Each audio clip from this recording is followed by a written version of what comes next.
All right, so let's look at our periodic table instead.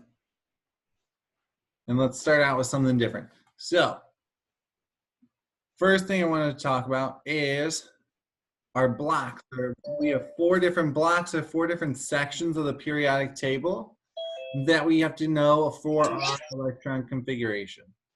So this first section right here, do you remember what they told you the name of this first section was?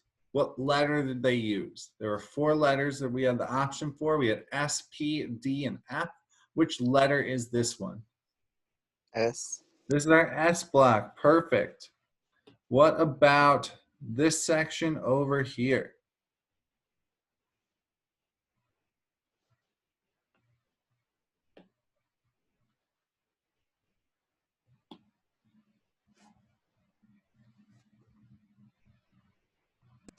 D. P. What about this section down here in the middle, 3 through 13? F. Not F. So what's the other one?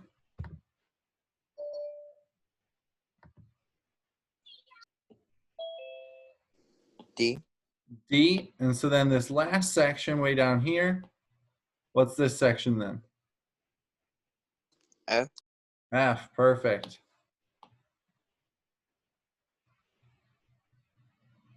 All right, so this section down here is our F block. All right, so now that we know that those sections, now let's talk more about the numbers that go in front. So we had the 1s for the shell for the 1s, 2s, 3s, 4s. So this first row, so hydrogen and then technically helium is right here. That first row, is that what number do I put in front of my s? For just this first two, these first two. 1. 1 for 1s, perfect. What about the second row? 2S. 2s. What if I asked you about this row right here? Rubidium and strontium. What would I put in front of that one? 5S. 5s, perfect. So this is the 5s. So it goes from 1s all the way to 7s. All right. What about our P section over here? This first section right here. What do I put for this one? 1. All right, it has 1p. We're actually going to change that one because if we look, this is our 1s for the first period or the first row. And then 2s went in the second row. And our 2p is going to be where we start with our p values. So this second row, this first set of p values, our p block is going to be 2p. So then the next one, what are we going to call that one? 3P. 3p. And the next one? 4P. 4p. What if I asked you about this one way down here? 7. Not 7. 6P. 6p. Perfect. All right. So we have our P blocks. We know our S blocks. All right. So now we have to get the D block. All right. So if we look at our D block, what do we think this first row is going to be called? 4D. 4D. And I'd really like that answer if the periodic table didn't like to trick us. And so now what I want to ask next is if I asked you for krypton, if I wanted to know how many valence electrons krypton had, what number would you say?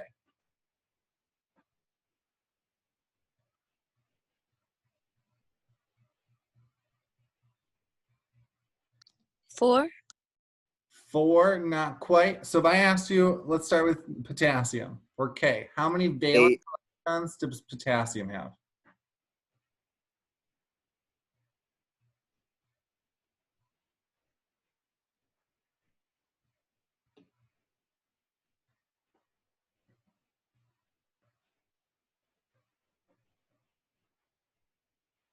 How many valence electrons does potassium have?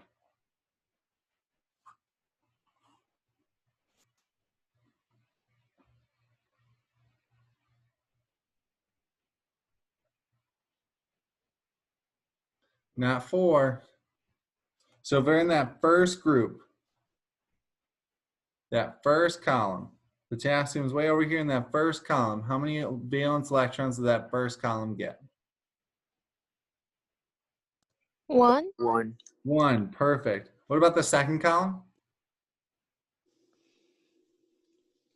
3, 2, This one's 2. And then over here, column 13.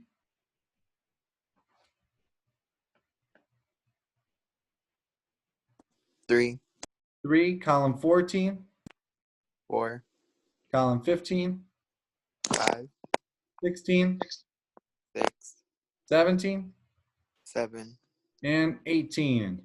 8. 8, perfect. So if we look at that, which section did we skip? The transition metals. The transition metals, that D block, everything that's in green right now, way down here, we skipped this entire section when we did our valence electrons.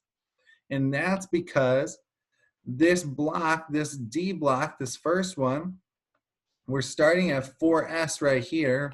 This is 4s.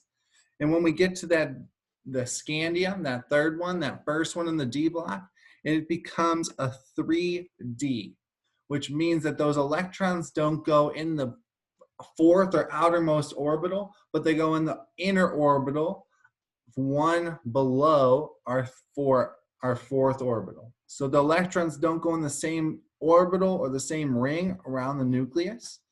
So we have to put them into a different block. So they go into our 3D block instead of that 4D block. So it goes 4s and then 3D and then 4p. So if I ask you about the next one with yttrium, what do we think this one's going to be?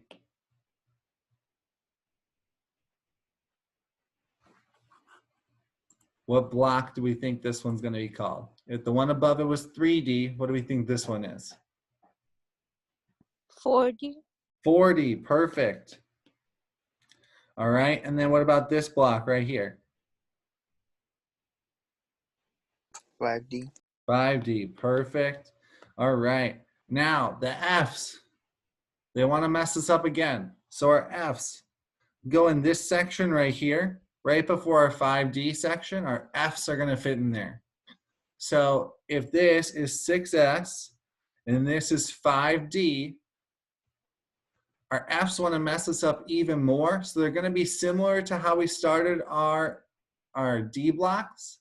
This is actually going to be our 4F. So they just want to mess us up even more. They want to trick us again. So this is going to be our 4F. So then the next row, our actinides, what is that one going to be?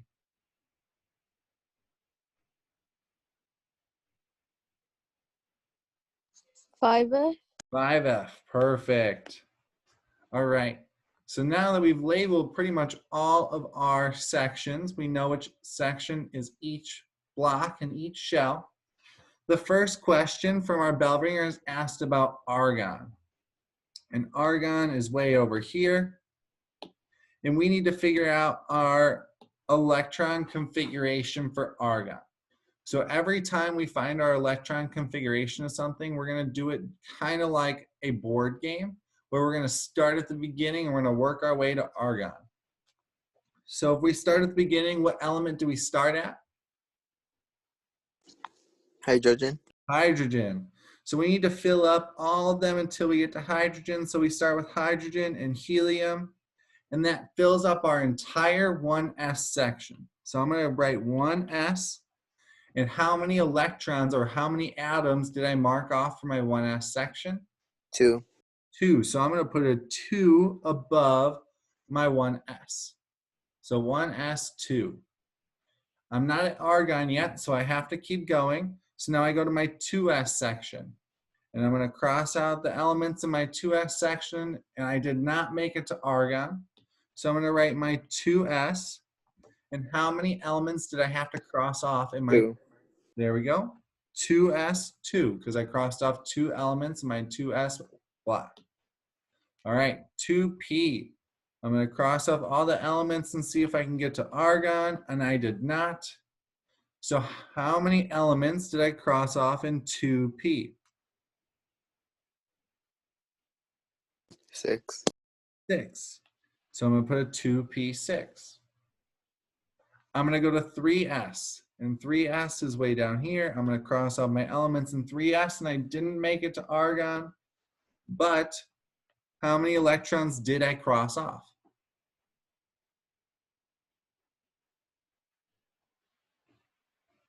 2.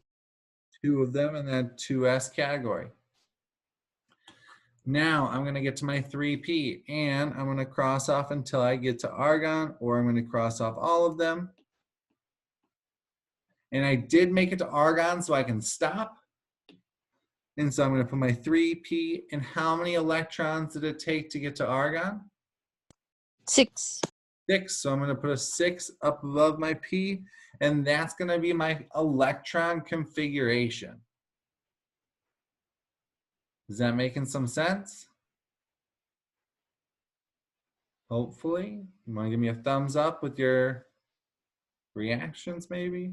Oh, I got a thumbs up. I got 1, so I'm assuming that's everybody. If it's not, stop me now.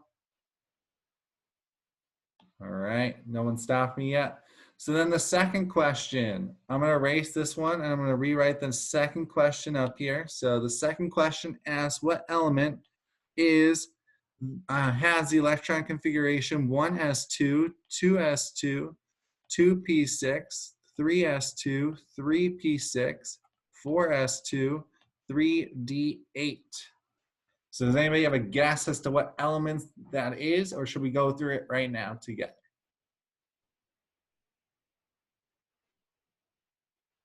Go through it. Cobalt. All right, I heard go through it first, so I'm not even gonna listen to any answers I just heard. And so let's look, we have 1s2, so let's find our 1s, which is that first row, that first section. So hydrogen, helium, it says to cross both of them out because it says 1s2. 2s2, so that means both the elements in 2s. So let's cross them out. 2p6, so it says 6 elements in 2p, so 1, 2, 3, 4, 5, 6. All right. 3s2, so we find the third row and the s. 3s1, 3s2, so we cross those out. 3p6, so 3p1, 3p2, 3p3, 3p4, 3p5, 3p6. We've crossed them out. 4s2, so 4s1, 4s2. We've crossed those ones out. And then 3d8. So we're in 3d, and we're going to cross out 8 of them. So 1, 2, 3, 4, 5, 6, 7, 8. What element did we land on? Copper. So we're going to, when I say we landed on it, that's the last one we've crossed out. Nickel. Nickel. So nickel is going to have this electron configuration. So this one's going to equal nickel right here.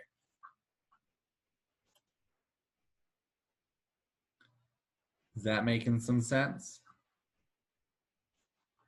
Yeah. All right. So now I want to throw one more thing at you. But before I do that, what I want to do is let's talk about how many elements fit, or how many electrons fit in each of our sections. So if I'm looking at my S block, so anything with an S, how many electrons can fit in any of our S block groups? How many electrons fit in our S groups?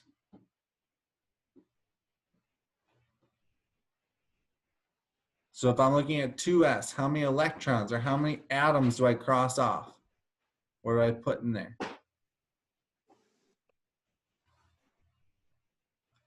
In this section right here, how many? 2. 2. What about this section right here? 2. 2. So in any of our S block areas, How many electrons are we going to put in there? 2. 2. Perfect. 2 electrons. I'm going to put an E with a minus for my electrons. My P block. How many electrons am I going to put in my P block? 6. 6. Perfect. What about my D block?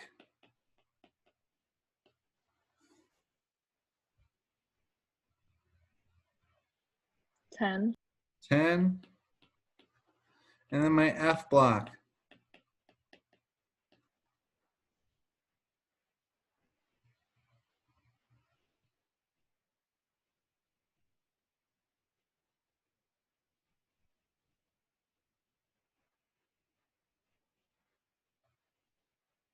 15. 15. All right. One of these is incorrect, and it's going to be our F block, because remember I told you F's are mean. So if we look, one of these electrons is actually missing right here. So this electron is actually way over here. We're going to count it as this one right here. So that electron's way over here. So that electron goes as a part of our D block elements. So if that one electron or that one atom counts as part of the D block, how many electrons go in the F block now?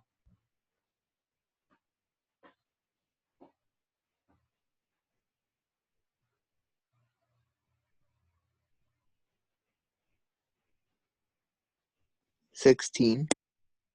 So if we're taking this one away, so we're pretending this one doesn't exist here anymore. It's gone.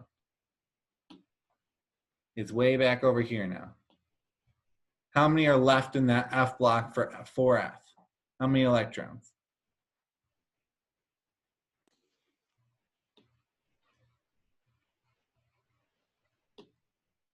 14. 14. So this one's only going to get 14 electrons. All right, because these are all going to be even numbers, and we're going to talk about why in a second.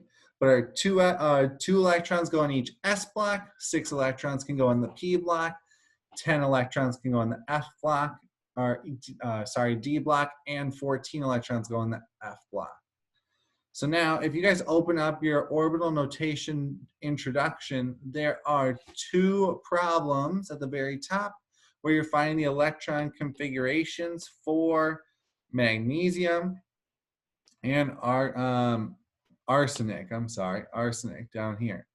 So I want you guys to take about 2 minutes to try and come up with the electron configurations for magnesium and arsenic.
From 2S, it goes straight to 2P, or does it go to 3S?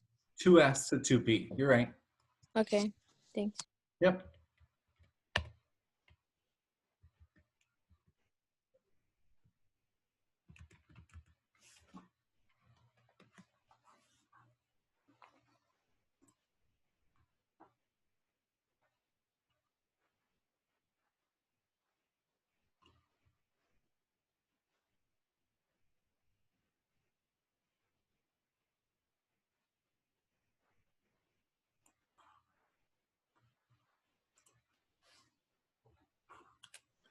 All right. So, did anybody come up with the electron configuration for Magnesium.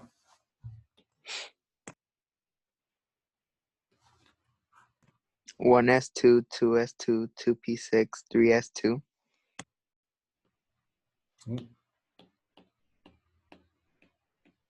Does anybody disagree or anybody agree? If you agree, maybe give me a thumbs up. Oh, I saw a thumbs up.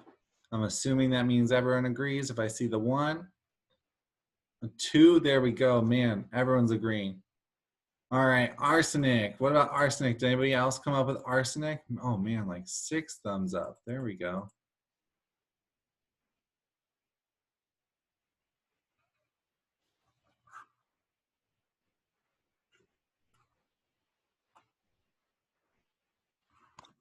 One S2, two S2, two P6, three S2, three P6, four S2, three D10, four P3. All right.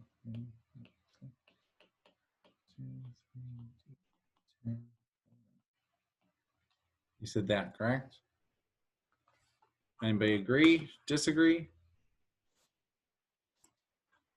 Thumbs up.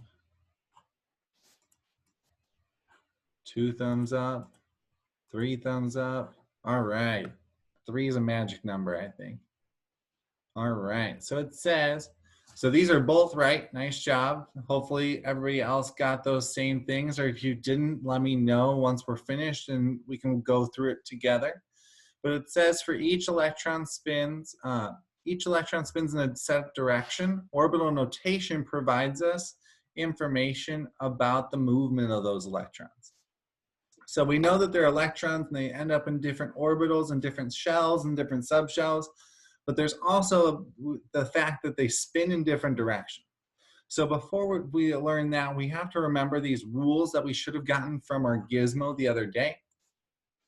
Does anybody remember any of these rules? So the Aufbau's principle, does anybody remember what that one said? This was the first rule that they gave us last week with the electron configuration.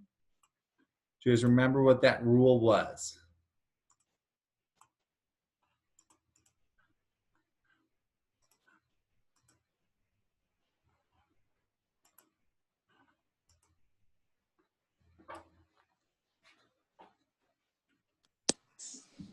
Isn't it about them not wanting to be together or something? That is a rule, and I love that you remembered that rule. This one's a little bit different than that one. So this principle is going to just say that their electrons are always going to occupy the lowest orbital first. So the electrons occupy the lowest energy level first. So they're going to occupy the lowest energy level first. The rule that you're thinking of is going to be this third one right here. And what'd you say again? That they don't like to be together, the electrons? Perfect. So if there's empty orbitals, they're going to fill those first. Just like if they're on a school bus or a bus and they don't want to sit next to their strangers. So electrons will occupy empty orbitals when available.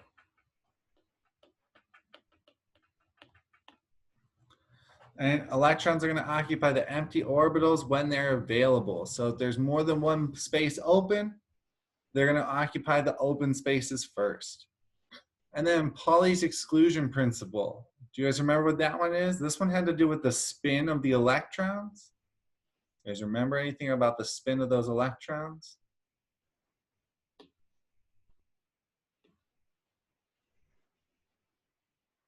You guys remember those arrows that they were putting in on the gizmo? Those were the spins of those electrons. So what happened with those arrows? Did they go in the same direction? No, some of them went up, some of them went down. Perfect. So electrons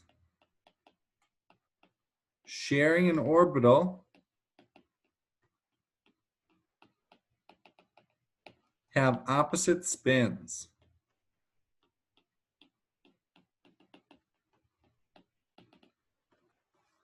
All right, and we're going to get to what those mean in just a second, but these rules are going to be super important for us to remember throughout orbital notation and working with these electrons. So I'll give you guys another second to write them down. And then I'm just going to slide over to the right a little bit, and we're going to write out some more information. So a couple things I want to bring back from the other day, from that electron configuration gizmo, are the arrows. So the arrows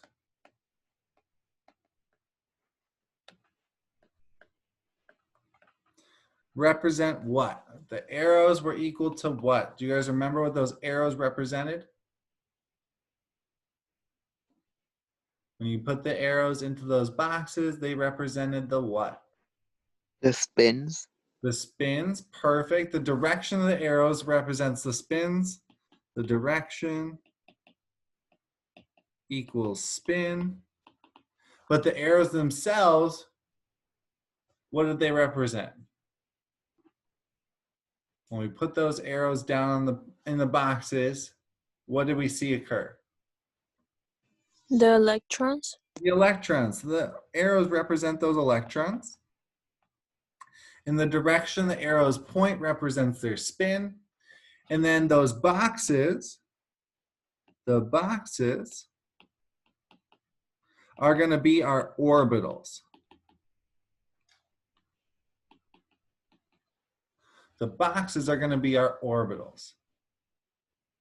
So how many electrons fit in each of our orbitals? 2. So only 2 electrons fit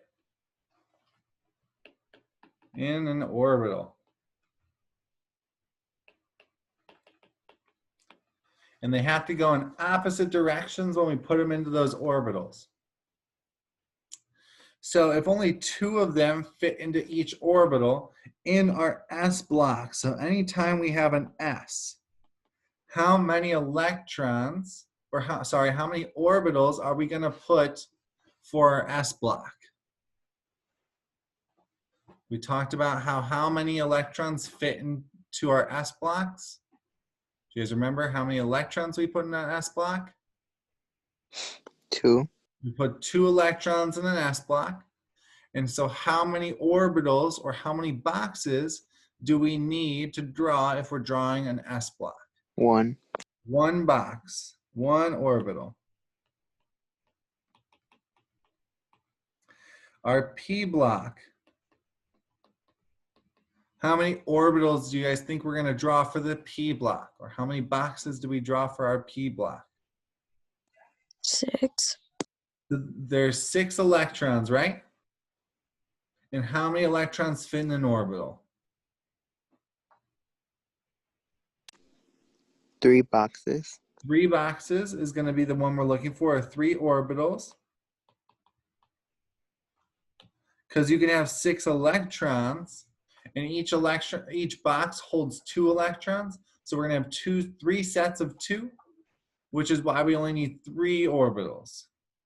So then the D block, how many electrons fit in the D block?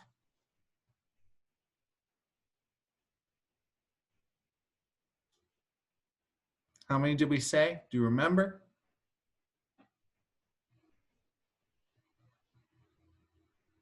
Ten.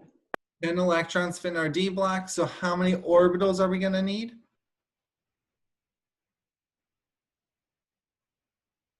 5. 5 orbitals. All right, and then we have our F block, which is our last one. And so how many electrons fit in the F block?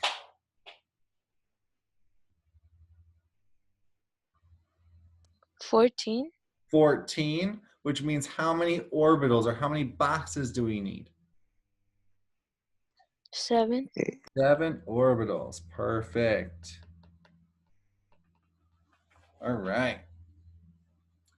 So now what's going to happen is we're actually going to draw these out now. So orbital notation has us actually draw out what the electron configuration shows us. We have to follow those 3 rules we came up with / remembered from the other day in order to draw this every time. So the first thing I'm going to do, just so we have it again, is rewrite that electron configuration of 1s2, 2s2, 2p6, 3s2.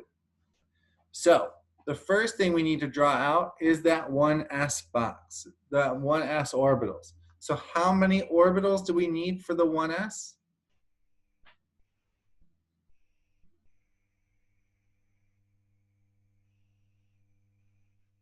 For that 1s subshell? 1. 1 box. Perfect. So we're going to draw 1 box, and I'm going to label it 1s. And how many electrons can fit in my 1s box, my 1s orbital? 2. 2. The first one, if I draw the first one going up, with the arrow going up, how do I draw the second one?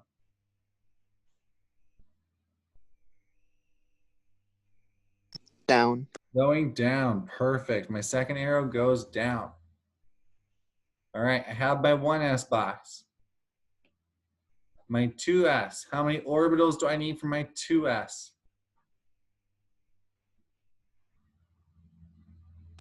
1 orbital and 2 electrons in it. 1 orbital and 2 electrons inside. Perfect. All s orbitals have 1. All s blocks have 1 orbital, no matter what number they have in front. All right, 2p. How many orbitals do I need here? 3.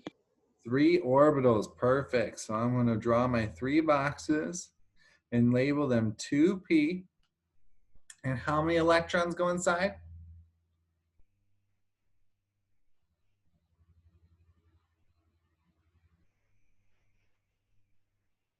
2 on each box. 2 on each box. Perfect. So when I'm putting in my electrons here, I'm going to start with this first box, 1. Then I'm going to put 1 in each box going the same direction for my 3. And then I go back to the first box to put 4, 5, and 6. So remembering that we fill in the empty boxes with 1 each before we go back and fill in the second electron in each box. And we're not quite done because we need our 3s, so we need 1 more orbital labeled 3s with its 2 electrons.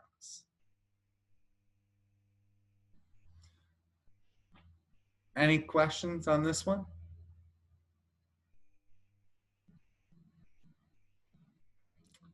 All right, so then I want you guys to just try this one real quick on your own. 1s2, 2s2. I'm just pulling these electron configurations from up above because they're the exact same just in as our start. So 2s2, 2p6, 3s2, 3p6, 4s2, 3d10, 4p3. So I want you guys to try this on your own. Try it for like 2 minutes, and then we'll come back together. And I'm going to ask you how to do it.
All right. Can anybody tell me where to start for this one for arsenic?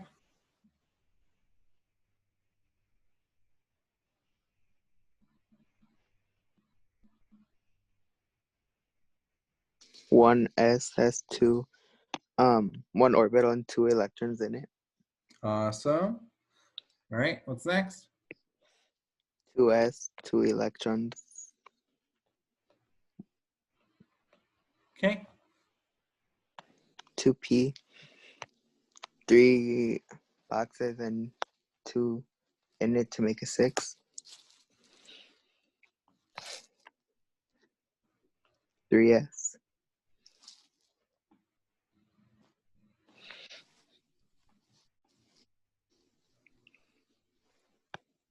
3P.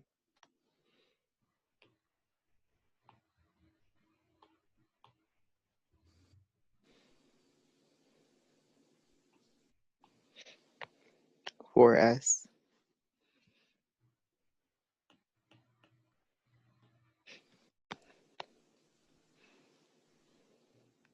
3D.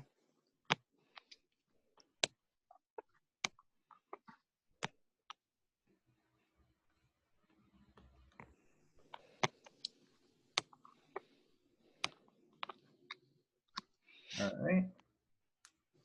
And 4P All right. How do I fill the 4P? with 2 in the first one and 1 in the second one. Okay. Everybody, That's all. Yeah. everybody like this?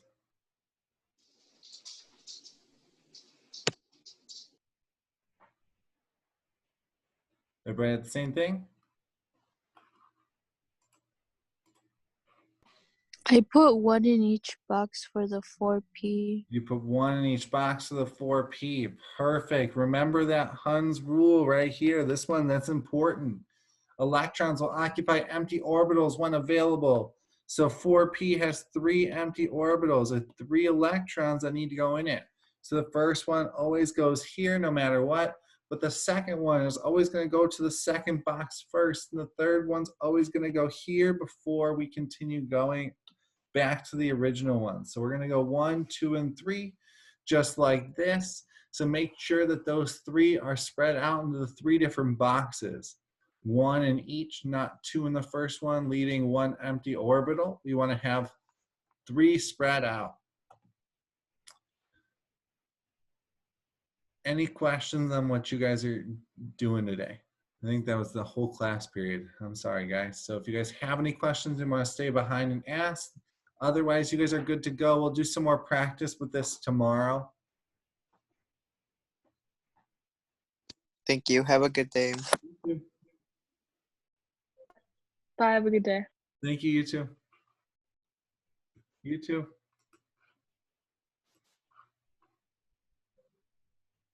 Just me.